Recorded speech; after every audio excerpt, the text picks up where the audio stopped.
Amém, querido hermano, seas bem-vindo a um Café Sin Filtro más. Eu creio que hoje saldrás de acá sabendo que fuiste diseñado para fructificar e conquistar todo lo que tengas em tus manos. Amém? Presta atenção, é muito interessante porque muito se escuta quais são os planos de Deus para minha vida, para a vida de fulano, para a vida de outro. Pero quando Deus desenhou ao ser humano, Ele tuvo uma intenção. Vamos a ler. Gênesis capítulo 1, verso de número 28, a palavra diz: sejam frutíferos e multipliquem-se, llenem a terra e sometam-la, dominem. Aqui está o desenho original de Deus. Então, presta atenção porque são três palavras: frutificar, multiplicar e governar. Deus nunca desenhou o homem para uma vida passiva. Então, não fuiste desenhado por el Senhor para que tenhas uma vida passiva. Deus nunca hizo isso. O homem foi criado para produzir. Incluso a Bíblia diz em Gênesis 2:15, Deus, el Senhor, tomou o homem e lo puso en el jardín del Edén para que lo cultivara e lo cuidara. Antes mesmo del pecado, porque muitos dizem que o trabalho, o laburo vino depois do trabalho. Muito antes do trabalho, Deus já havia dicho, já havia estabelecido um trabalho. Adão, vas a cultivar e vas a cuidar. Isso habla de um trabalho. Então, o trabalho não é um castigo, o trabalho é propósito. Perguntar a uma pessoa que não tem um emprego, uma pessoa que não tem algo para fazer ou algo para servir, se ela está feliz. Claro que não, porque não há propósito de não fazer nada. Então, o homem foi criado para produzir, administrar, multiplicar e governar. Por isso necessitamos uma igreja, muitas células, hermanos involucrados, cheios de lugares cheios de vencedores, em outras palavras. Uma igreja onde cada membro entende: eu fui chamado para dar frutos. Eu não puedo, muitas vezes dizem. E por isso, há muitas excusas, na verdade.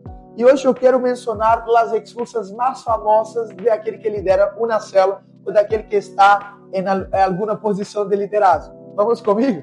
A primeira excusa que sempre escuto é: não puedo. Muitos dizem: não consigo, não tenho capacidade, não tenho dinheiro, não tenho tempo.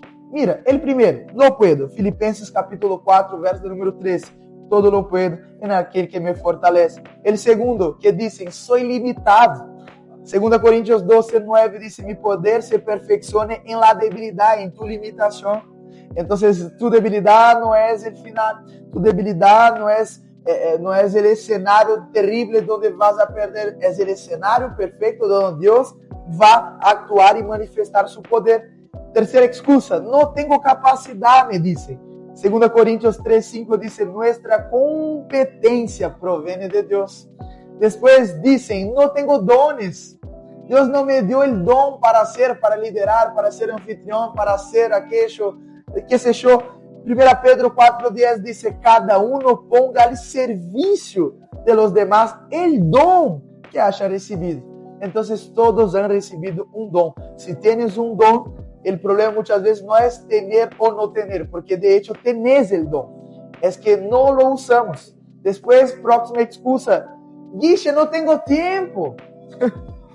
Efésios 5:16 dice: aprovechen al máximo cada momento oportuno. En otras palabras, tenés momentos oportunos.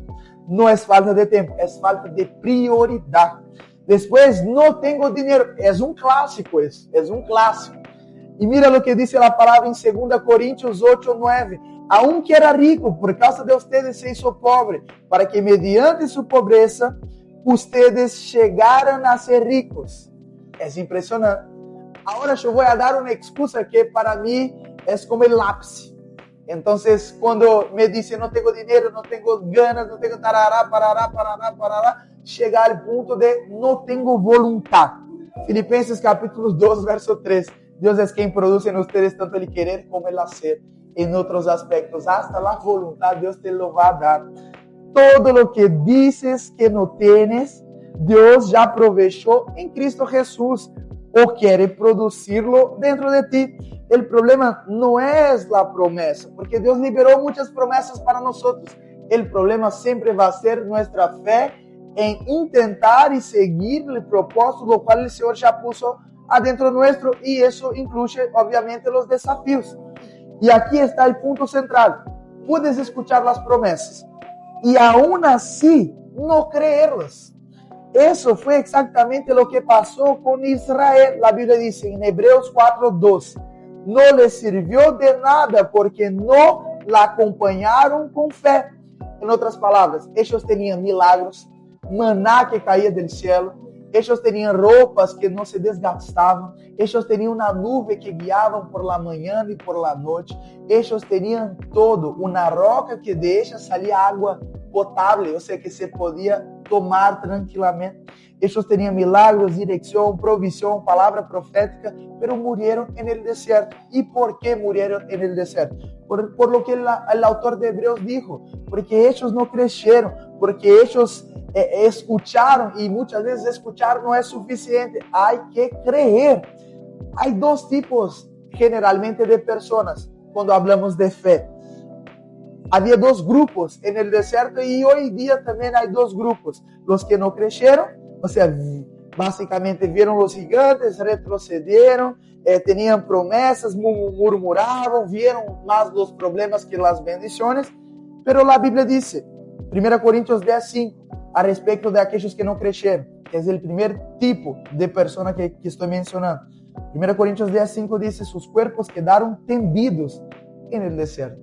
Y eso es la promesa, ese es el resultado de aquel que escuchó la promesa, pero no tuvo la capacidad de creer, estar tendido en el desierto.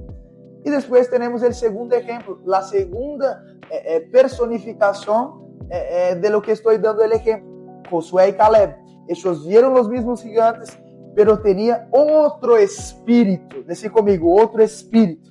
Ellos dijeron, Números 14:8 dice, si el Señor se agrada de nosotros, nos llevará a esa tierra. Mira la diferencia. La diferencia nunca fue el tamaño del gigante. La diferencia fue el tamaño de la fe.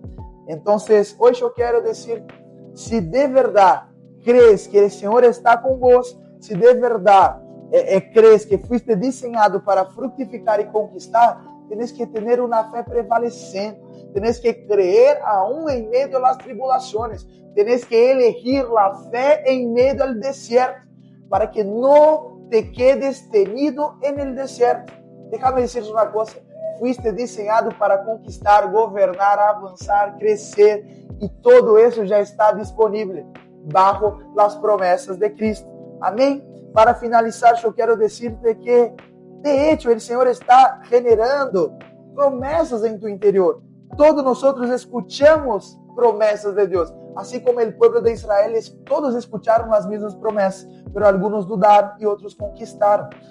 Puedes seguir diciendo, soy limitado, no tengo capacidad, no tengo tiempo, me falta dinero, qué sé yo, no tengo ganas, tarará, y vas a estar en el mismo lugar para siempre. Déjame hacerte una invitación, deja las excusas, vivas una vida que vale la pena. Levantes hoy y digas, Dios lo dijo, entonces yo lo creo. Mi pregunta final, para finalizar nuevamente, ¿vas a vivir como alguien que salió del Egipto pero murió en el desierto? ¿O vas a vivir como aquel que vas a conquistar las promesas que Dios colocó en sus vidas? Yo quiero declarar de manera profética que serás como Josué y Caleb. Hay gigantes, pero ¿quién te prometió? El tamaño del gigante, el tamaño de aquel que te prometió, es mucho mayor el Dios que nosotros servimos. Amén. Que Dios te bendiga. Nos vemos en el próximo Café Sin Filtro. No te olvides de dejar un like, comentar y compartir con los demás. Vamos a matar muchos gigantes en esta semana. Aleluya. Te veo en el próximo video. Chao.